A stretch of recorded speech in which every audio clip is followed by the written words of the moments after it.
ہم سیاسی مخالفوں کو سیاسی دشمنی میں اس حد تک بدلنے میں ماہر ہیں کہ ہم یقین مانیے کہ اپنی مشرقی روایات سے بھی آگے چلتے ہیں. یہ جو ایک ان کے نکاح والا جو کیس تھا، ہاں ہماری مشرقی روایات اجازت دیتی ہیں کہ اس طرح کی حرکات کی جائے. اگر پہلے بھی ہوئی وہ بھی غلط ہوئی، آج بھی جو ہو رہی ہیں وہ بھی غلط ہوئی.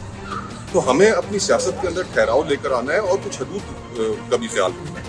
آپ نے میرے خلاف کو کارروائی کرنی ہے، 100 بسم اللہ دل کھول کر کریں، لیکن ہماری روایات ہیں کہ خواتین ایک مقدس رشتہ، ازدواجی رشتہ اور دیگر چیزیں اس کے اوپر ہم نہیں جایا کرتے اور نہ جایا کرتے تھے.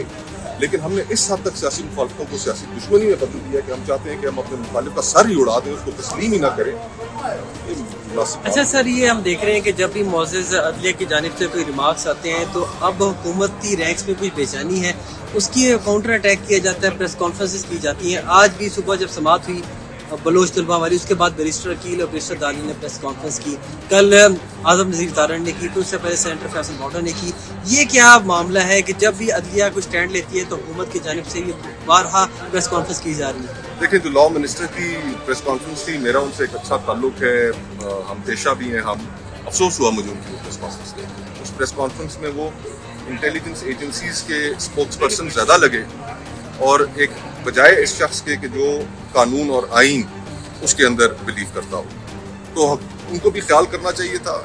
یہاں پر ان جج صاحبان کو کرٹیسائز کرنے کا کیا فائدہ، اس کورٹ کو کرٹیسائز کرنے کا کیا فائدہ جو صرف اپنا کام کر رہی ہے. تو یہ باقی جن کی پریس کانفرنسز کا آپ نے ذکر کیا، ان کو کنٹمپٹ نوٹس آ گئے، میرے خیال سے تسلی ہوگی. دیکھیں، سیاست انہوں نے، جیسے میں پہلے کہہ رہا تھا کہ سیاسی مخالفتوں کو ہم نے اس ملک کے اندر سیاسی دشمنیوں میں تبدیل کر دیا. تقسیم معاشرے کے اندر اتنی زیادہ بڑھ گئی ہے کہ کوئی ایک دوسرے کو برداشت کرنے کے لیے تیار نہیں. تو میں تو یہی سمجھتا ہوں کہ سیاست کے اندر ٹھہراؤ آنا چاہیے، انتقامی کارروائیاں ختم ہونی چاہیے. عمران خان صاحب کے دور میں جو ہوئی وہ بھی غلط تھی، آج جو ہو رہی ہیں وہ بھی غلط تھی. ہم سیاستدانوں کو ایک پیج پہ آنا پڑے گا، اپنی ریڈ لائنز ڈرا کرنی پڑیں گی کہ ہم ان ریڈ لائنز کو، ہم بھلے ایک دوسرے کے مخالف ہیں لیکن ہم یہ ریڈ لائنز جو ہیں ایک دوسرے کے معاملے میں کراس نہیں کریں گے. یہ COD ایک ہوا تھا، میرے خیال سے اب وقت کی ضرورت اور وقت کی آواز بھی یہی ہے کہ سیاستدان ایک پیج پہ کم از کم اس حد تک ضرور اکٹھے ہیں.